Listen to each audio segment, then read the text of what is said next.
As I was removing some of the bark to get to the honeycomb, I noticed some of these bees behaving rather strangely. Do you see how they have some of their abdomens in the air and they're fanning and kind of moving around erratically?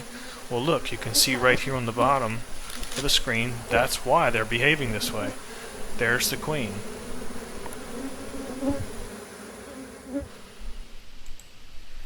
About 2 months ago, I made a really short video of this beehive that I found at the very top of this old rotten tree. The beehive is somewhere around 100 foot in the air, and I thought it was really cool, so we took some drone footage of that.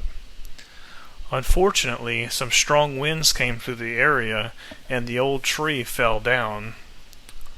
Fortunately for us, it fell just in the direction that we needed it to, and it fell in this empty lot. The drone footage really didn't show us a whole lot, so let's go see if we can find this beehive and see if we can save it.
As I was removing some of the bark to get to the honeycomb, I noticed some of these bees behaving rather strangely. Do you see how they have some of their abdomens in the air and they're fanning and kind of moving around erratically?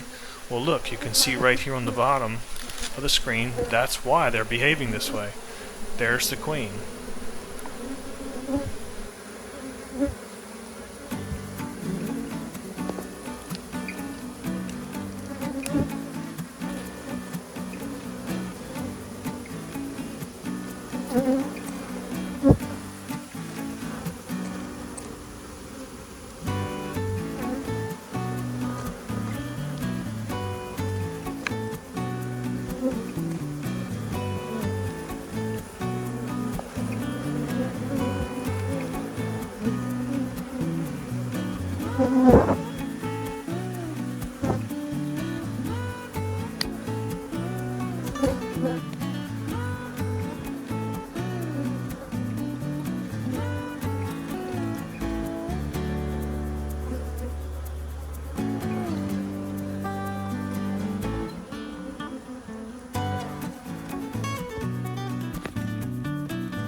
Alright, so let's jump in here real fast and see if we can release this queen.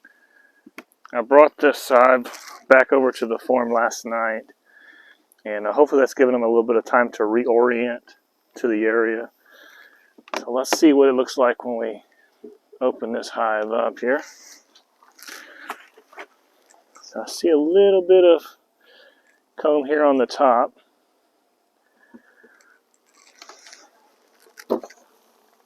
Just a few bees on the top lid.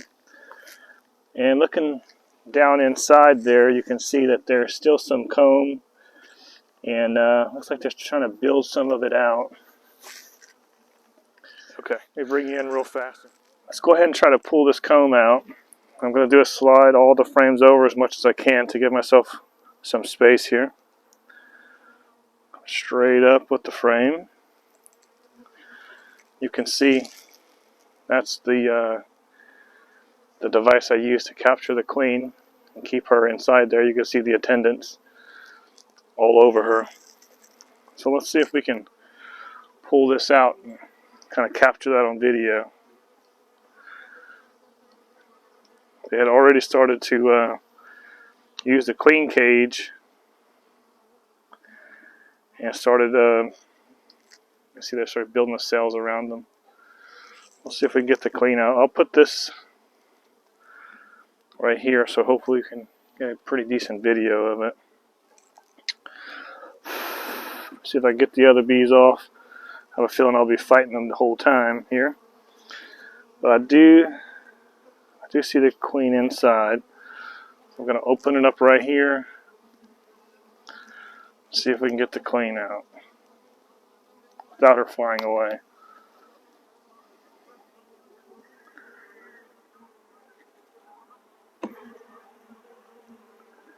I don't see her come out yet. She's just on the edge now. There she goes on the lid. You see her right there? There she is on the frame itself. It's just one on the back side of that frame. Just kind of being shy.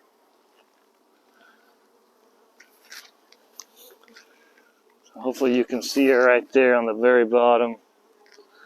Really can't tell in the video, but she's in that submissive position, letting all the honeybees lick on her, check her out, clean her up. So queens will do that oftentimes whenever they've been separated from the rest of the colony for a bit. They'll take that real careful position, let them reorient to her. Okay, let's put this back. Don't want to cause too much aggravation. Got it upside down. Just being really careful there. Alright. So I'm going to move this other frame over real quick. Let's just take a look. See what they've done with this one. So it looks good. They got some honey. Looks like they've got some cap brood, very little cap brood in there. We'll use some of our other hives to provide resources if they need it. Just move all these frames over nice and carefully. Okay, and you can see the bees are still kind of keying up on this little device that you use to hold the queen in, because she still has her pheromones in there. So I'll shake that off and put this back in here for a bit. I don't know if you can see that there's some fanning going on in here, so the bees are letting the other bees know that the queen is back free in the hive. So I'll try to put this up real quick. And I'll need to add another frame in here just to make sure that we don't get any cross comb going. But I would call that a very successful cutout. I'm glad we were able to save this hive.